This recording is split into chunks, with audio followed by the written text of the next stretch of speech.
Baik, Assalamualaikum warahmatullahi wabarakatuh. Kita lanjut ini ya, yang sesi kedua. Yang sesi kedua kita akan membahas tentang evaporasi. Ya, evaporasi. Nah, evaporasi itu apa? Evaporasi adalah penguapan ya. Bagaimana cara menguapkan air yang ada di dalam produk. Jadi dalam evaporasi ini ya, biasanya untuk memanaskan produk itu menggunakan steam atau uap air. Untuk memanaskan produk itu menggunakan steam atau uap air. Nah, produk yang dipanaskan ya, produk yang dipanaskan itu berada di dalam ya sini. Misalnya feed, ya, feed ini adalah untuk produk masuk ya, produk masuk. Jadi eh, yang di dalam tabung ini ada dua bahan. Yang pertama adalah bahan yang berfungsi untuk sebagai pemanas. Ya. Kemudian yang kedua adalah bahan yang berfungsi atau produk yang akan diuapkan uap airnya. Jadi, seperti seperti ini. Ya. Biasanya untuk apa evaporasi ini? Untuk membuat gula dari nira tebu. Ya, dari nira tebu itu bisa diuapkan ya airnya menggunakan proses evaporasi ini. Oke, kita lanjutkan.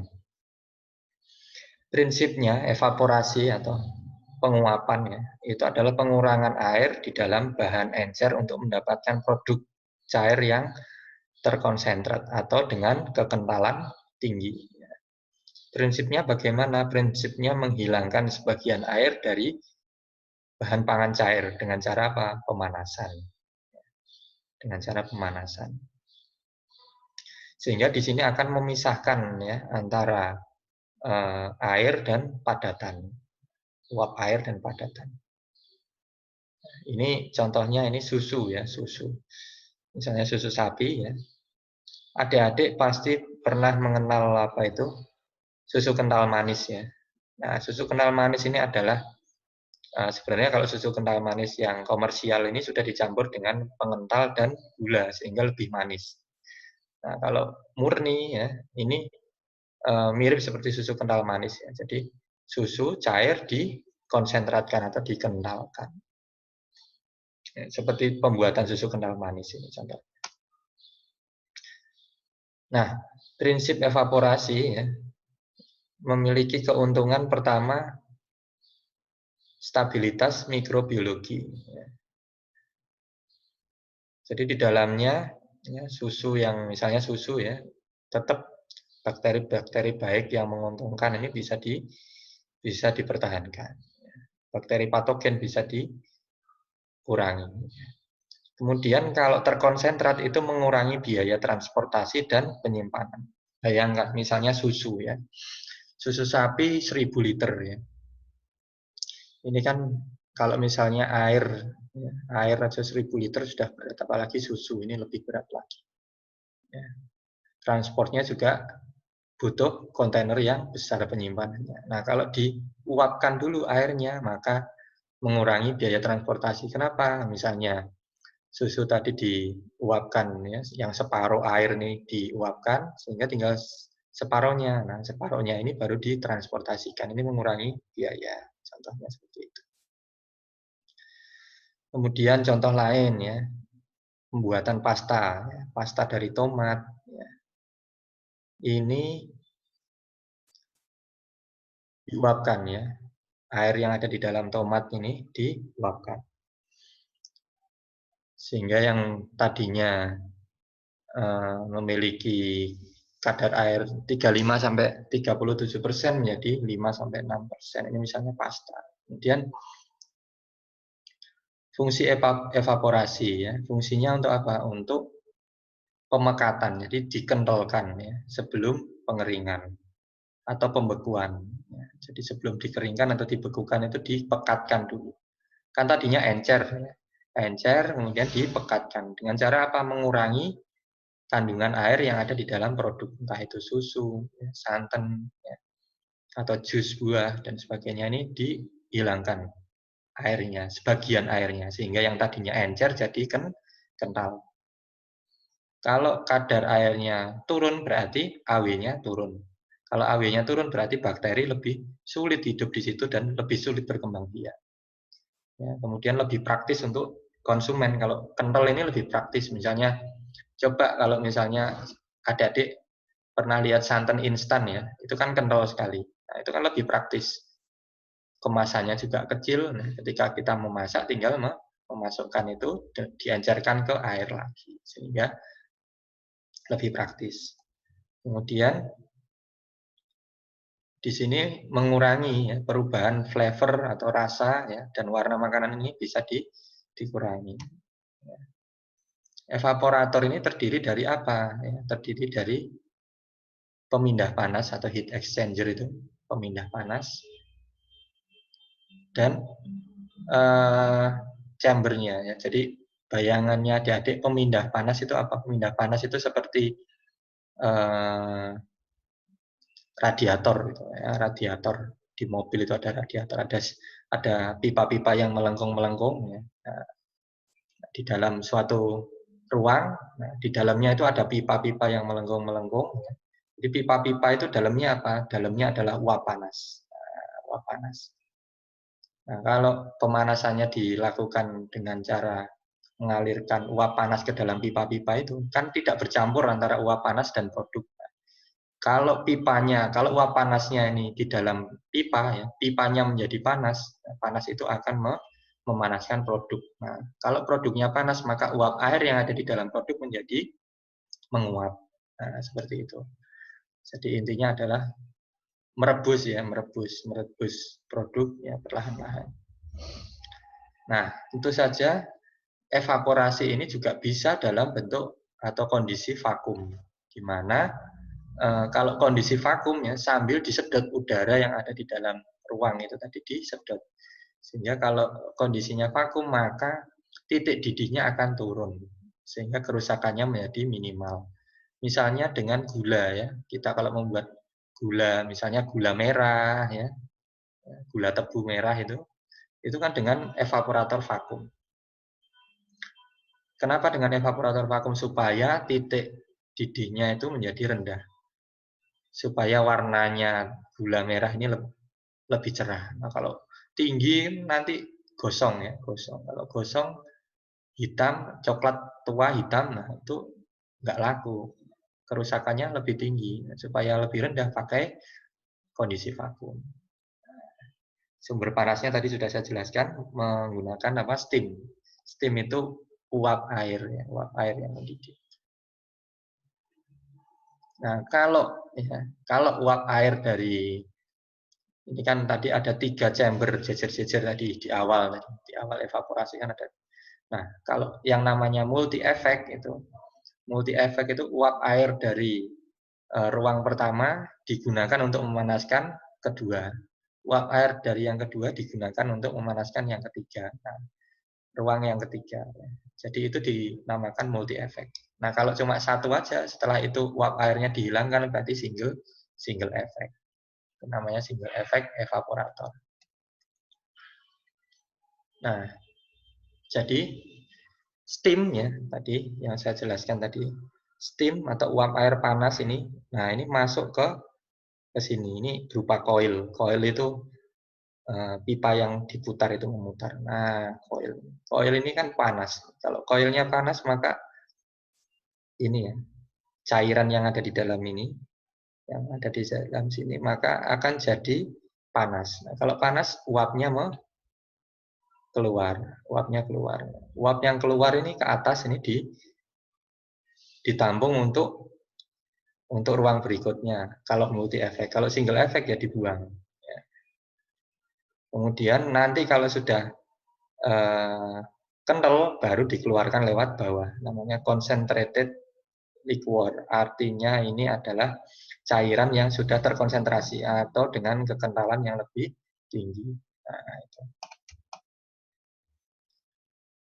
Nah, ini yang namanya single effect tadi. Single effect uap airnya hilang, dibuang. Kalau multi effect ya, ini kalau double itu berarti efeknya 2. Kalau triple berarti 3. Ya.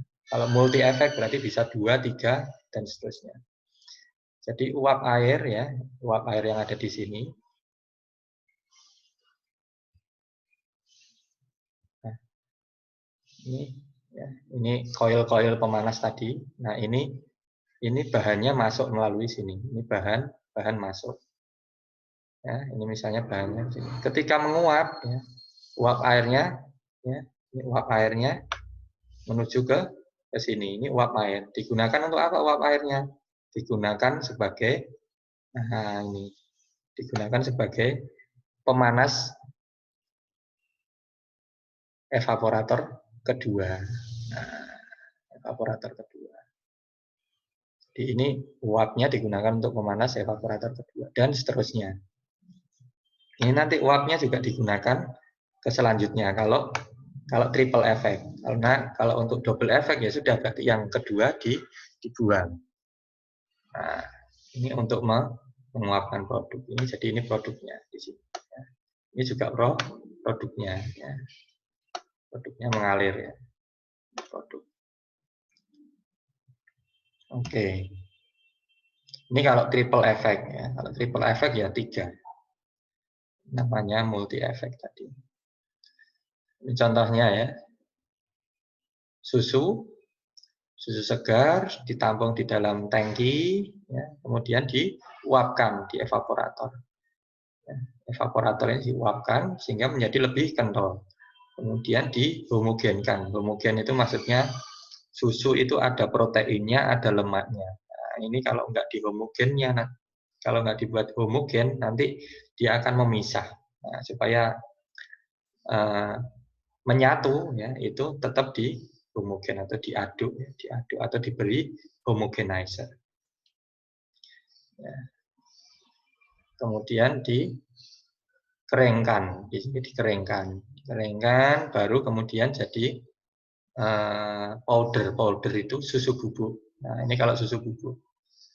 Nah, kalau cuma krim saja, krim susu ya berarti cuma dievaporasikan saja sampai sini. Dievaporasikan sampai yang tengah creamery itu berarti sampai susu kental itu ya, susu kental manis. Kalau sampai ke kanan berarti sampai bubuk serbuk. Nah, ini contoh pembuatannya kalau skala besar. Nah, ini contoh evaporator untuk industri skala besar. Nah, ini sebuah penjelasan tentang bagaimana proses di dalam penguapan air. Tadi kan saya bicara vakum. Vakum itu bagaimana? Itu ya B ini adalah kondisi di mana biasa ya dengan kondisi 1 atm atau 100 kilo Pascal. 1 atm itu 100 kilo Pascal. Jadi dalam 100 derajat Celcius ya, 100 derajat Celcius ini dalam suhu 100 derajat Celcius air menguap. Nah, kalau vakum ya, vakum ini yang C, kondisi vakum udaranya disedot, maka 10 derajat Celcius air ini sudah bisa menguap. Tapi dengan syarat ini di tekanannya 1,25 kilo Pascal. Tekanannya diturunkan. Nah, ini titik didihnya menjadi turun. Nah, kalau ditekan ya, tekanannya dinaikkan 1000 kilo Pascal ini 10 kali lipatnya, maka titik didih air ini menjadi lebih tinggi 160 derajat Celcius. Nah, ini hubungannya antara suhu, ya, tingkat kevakuman atau tingkat tekanan udara dan penguapan. A ini tekanan tinggi, B normal, C vakum. Ya. Jadi adik-adik bisa membandingkan dari sini. Ini efek terhadap makanan. Nah, beberapa komponen aroma yang lebih volatil itu mudah hilang atau mudah menguap daripada air. Ini akan hilang selama evaporasi. Ini akan menurunkan kualitas sensoris. Kualitas sensoris itu ya, sensoris itu aroma, rasa, yaitu kualitas sensoris.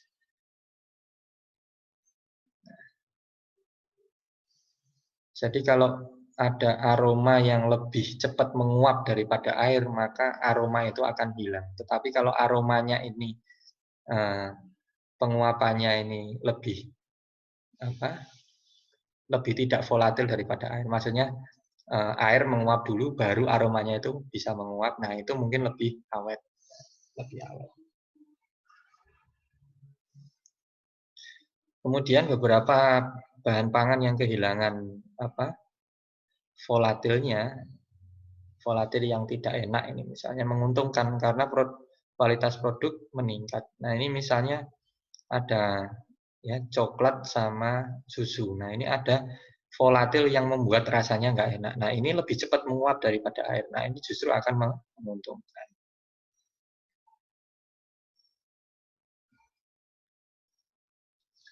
Oke, kemudian komponen volatil. Volatil itu saya ulangi adalah komponen yang mudah menguap atau mudah hilang di dalam produk akibat panas. Jadi komponen volatil itu ya biasanya ada di dalam produk itu bercampur ya jadi satu. Kalau diaduk lebih homogen ya berarti bercampur jadi satu. Nah, kalau bagaimana cara mengembalikan volatil yang hilang itu ya. Jadi volatil yang hilang itu bisa ditangkap lagi ya, ditangkap lagi. Kemudian dengan inert gas itu atau uh, gas yang sangat reaktif ya. Kemudian dikembalikan lagi setelah evaporasi itu juga bisa. Nah, itu untuk menjaga supaya aroma rasanya tetap. Nah, kadang-kadang setelah evaporasi atau penguapan ini, kadang-kadang ada produk yang warnanya lebih gelap. Itu kenapa? Karena reaksi Browning. Nah, reaksi Browning itu seperti apa? Misalnya seperti adik-adik mengupas apel, ya, mengupas apel dibiarkan. Nah, itu akan terjadi reaksi Maillard namanya, atau Browning. Jadi pencoklatan itu kenapa? Karena dia lebih reaktif terhadap oksigen. Jadi reaktif terhadap oksigen sehingga menjadi coklat. Nah, kemudian suhu rendah dan proses yang cepat atau waktu tinggal pendek ini akan memperbaiki kualitas rasa, warna dan sebagainya. Nah, sehingga rasa warnanya ini lebih awet. Atau kalau adik-adik rasakan kan keripik buah dengan vacuum frying tadi kan rasanya hampir tidak ada bedanya dengan aslinya kan. Yang rasanya salak ya tetap salaknya, yang ada sepet-sepetnya ya tetap sepet-sepetnya, mangga ya tetap rasa manisnya ya, nangka juga tetap rasa nangkanya. Nah, ini mempertahankan kualitas. Ini adalah jenis-jenis evaporator. Nah, banyak jenisnya. Tetapi intinya seperti tadi. Kalau open kettle itu berarti seperti panci itu ada yang horizontal, ada yang vertikal, pipanya ya, pipa-pipa steamnya tadi ada yang horizontal, ada yang vertikal, ada yang panjang, ada yang melingkar dan macam-macam. Ya. Ini jenis-jenisnya. Ini saya jelaskan sedikit ya tentang jenis-jenisnya tadi. Ini yang bed span. Ya. Jadi steamnya itu di bawah saja. Ada lihat di gambarnya ini. Nah, ini di bawahnya saja. Dan ini yang horizontal tube. Ya, ini yang pipa-pipanya, pipa steamnya horizontal ini tadi. Ya, pipa-pipa pemanasnya itu horizontal. Ini yang pipa pemanasnya vertikal ya, ke atas. Biasanya untuk gula ini ke atas. Ini yang vertikal. Ini juga sama ini, vertikal juga.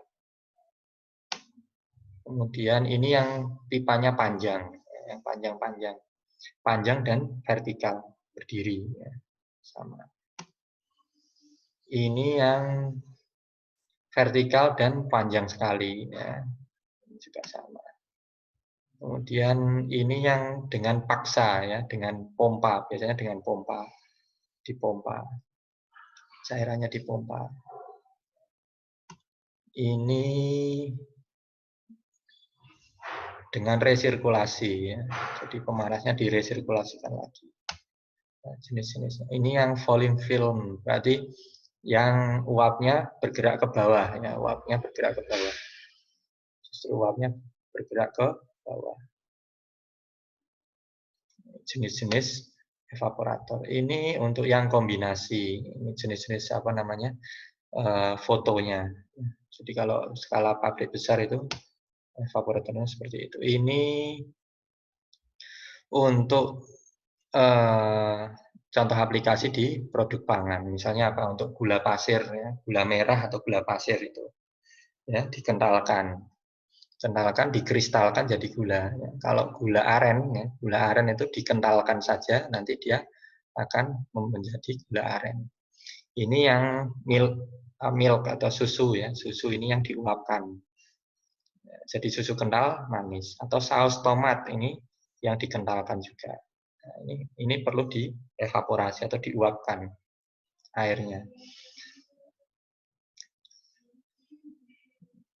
Jadi logikanya kalau dalam bentuk saus sama dalam bentuk tomat, awet mana? Saya tanya coba. Awet dalam bentuk saus. Kalau awet dalam bentuk saus berarti, nah, berarti kan menunjukkan bahwa dengan kadar air rendah atau AW-nya rendah, maka tingkat keawetannya menjadi lebih tinggi.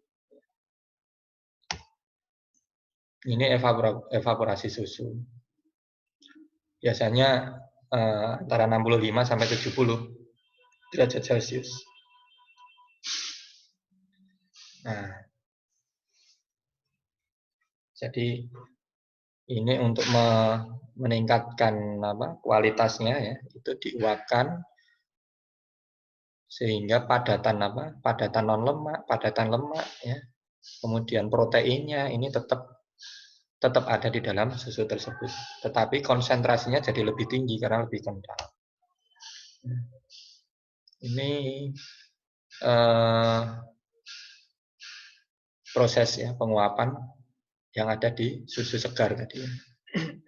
Sama seperti tadi yang saya jelaskan, ya, susunya dari atas ini kemudian dimasukkan ke dalam ini melalui steam atau pipa-pipa pemanas tadi, kemudian turun ke bawah.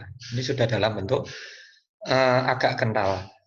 Uapnya kemudian diambil. Nah, ini yang sudah susu kental manis, yang sudah dikentalkan.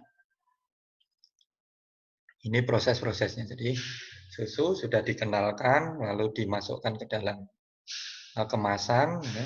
Nomor 2 ini homogen. Homogen itu untuk pengaduk, ya, supaya tetap bercampur, tetap homogen. Campuran antara protein, lemak yang ada di dalam susu itu tetap tercampur merata. Kemudian nomor 3 ini cooling. Nomor 4 ini penambahan laktosa, gula, ya. Nomor 5 ini untuk kristalisasi, ini untuk gula pasir, ya. Kemudian nomor 6 ini untuk canning, itu untuk pengemasan can atau kaleng, ya. 7 ini untuk paper, ini untuk paper itu untuk kemasan kertas, ya. Tetra box itu. Kemudian nomor 8 ini penyimpanan. Nah, instant coffee juga sama, harus dievaporasikan dahulu, ya. Prosesnya bagaimana? Prosesnya seperti ini, ya, seperti ini. Oke.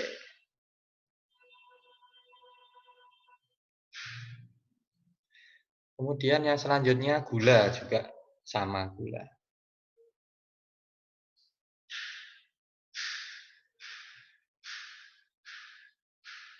Gula ini juga dibuat dengan cara evaporasi dengan multi efek, entah 2 atau 3 kali. Biasanya minimal 3 kali untuk gula.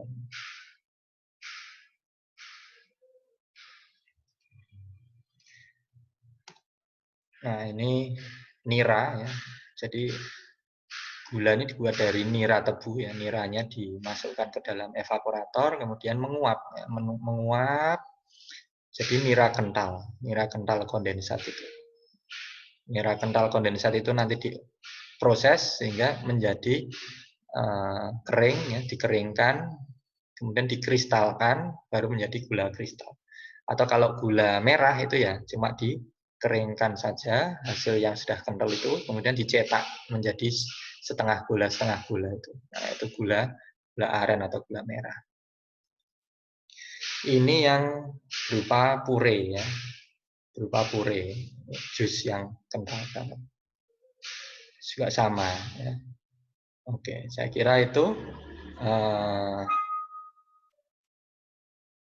materi dari saya yang tentang evaporasi. Silahkan kalau adik-adik ada pertanyaan, silahkan didiskusikan.